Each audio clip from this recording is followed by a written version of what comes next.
Welcome back to High Stakes. Today, we will be discussing the following NFL matches that is happening on Sunday, October 1st, 2023. We will be providing our team, total, and prop picks for the day. Before we get started, please remember to subscribe to our channel and turn on notifications so you don't miss any of our videos. If you want access to our premium picks, you can check out our Patreon page. You can find the link to our Patreon page in the description and comment section below. We commenced this video by analyzing the Denver Broncos versus the Chicago Bears matchup.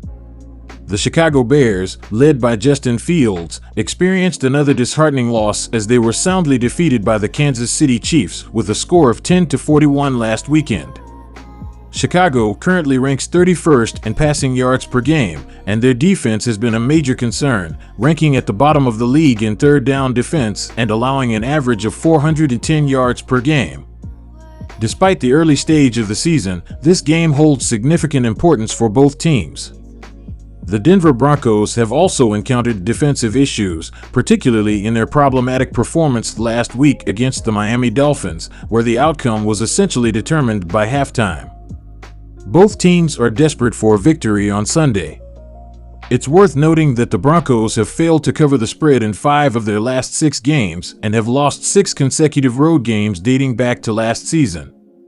Adding to Denver's defensive woes, Jeezy Jewell, the team's leading tackler, left the game in the first half last week due to a groin injury and is not expected to play in the upcoming game, leaving the Broncos' defense in a shaky state. Historically, the Bears have had the upper hand when playing at home against the Broncos, winning 4 out of their last 6 matchups. Our team's pick is Chicago on the money line. Although both defensive units have had a rough start to the season, the offenses have struggled for both Chicago and Denver.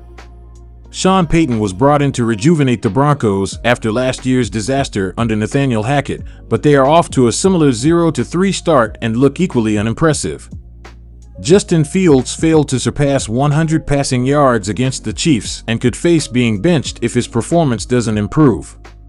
In the last 12 games, the total has gone under in 10 of Chicago's matchups against AFC West Division opponents. Both defenses are weak, and I anticipate a low-scoring, unattractive game.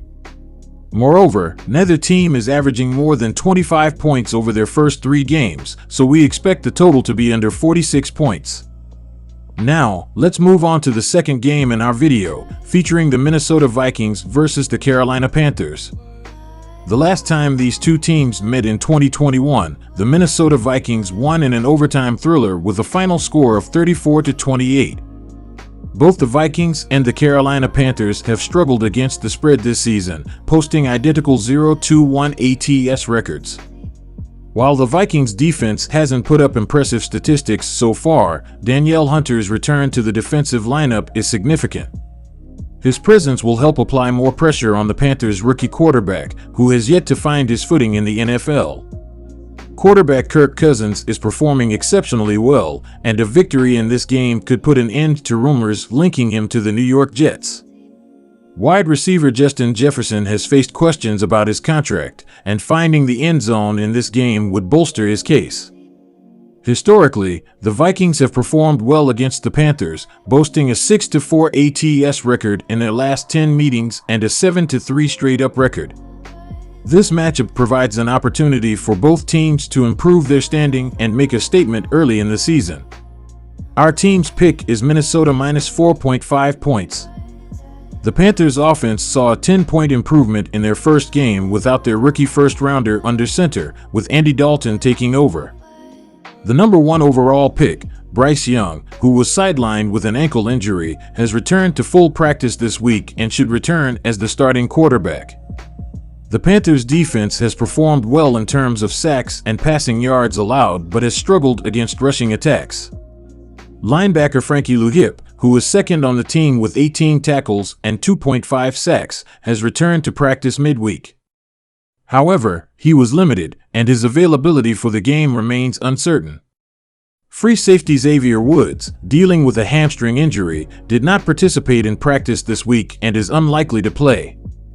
Both teams have only had 1 game each that went over the season's point total. Minnesota's offense has been particularly effective through the air, capable of putting up points on the scoreboard with explosive pieces. However, they have not managed to score more than 28 points in any game this season. On the other hand, the Panthers' offense has struggled, although it showed some improvement last week with Dalton as the quarterback.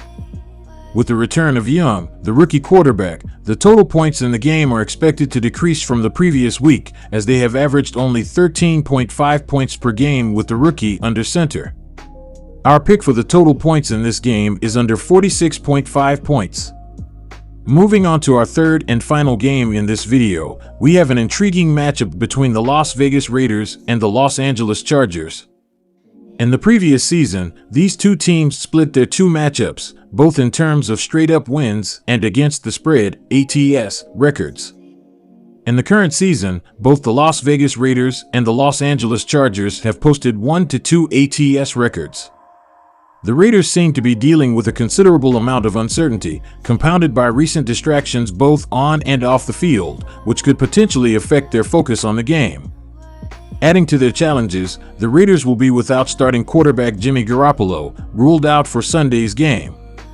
This leaves their already struggling offense in the hands of a new signal caller. On the other hand, Justin Herbert and the Chargers' passing offense displayed its potency against a somewhat lackluster Vikings defense in their most recent outing, showing their potential when everything clicks. Another concern for the Raiders is their pass defense, which has allowed 7 touchdowns without recording any interceptions. This vulnerability in the secondary could be exploited by Herbert and the Chargers' passing attack. Overall, several factors point toward the Chargers having the upper hand in this matchup. Our team's pick is Los Angeles minus 4.5 points. The Chargers' offense had an outstanding week as fourth-year starting QB Justin Herbert threw for 405 yards and 3 touchdowns. Herbert has improved his passing yards and touchdowns each week this season, and his 74.4% completion percentage leads the NFL. 4 different players have caught touchdowns, with tight end Donald Parham Jr. leading with 3 touchdowns, despite having only 6 catches this season. The team did lose wide receiver Mike Williams to a torn ACL, who had 19 catches, 249 yards, and a touchdown for the season. On the defensive side, the Chargers were allowing 29 points per game, 5th most in the league, and 450.7 total yards, 2nd most overall. They have recorded 9 sacks and 2 interceptions so far. Kenneth Murray Jr., who had one of those interceptions and led the team with 9 tackles, is questionable this week with a groin injury that limited his practice. Historically, the under has prevailed in 6 out of the last 10 meetings between these two teams and in 3 out of the last 4. The Raiders have had 2 out of 3 games go under this season, with the highest total points in any game being 48. On the other hand, the over has occurred in 2 out of 3 Chargers games this year and in 4 out of their last 5 dating back to last season, with an average total of 57.7 points per game scored in their 3 games. Herbert and the Chargers' passing attack had a strong showing last week, and there's no reason to believe it will stop here. I anticipate the Chargers' passing game to excel against the Raiders. On the flip side, while the Raiders' offense has struggled, if they can manage at least 2 touchdowns, we should surpass the total points threshold. Our pick for the total points in this game is over 48.5 points. Thank you for watching this video. Don't forget to subscribe and hit the notification bell to stay updated and never miss any of our daily picks.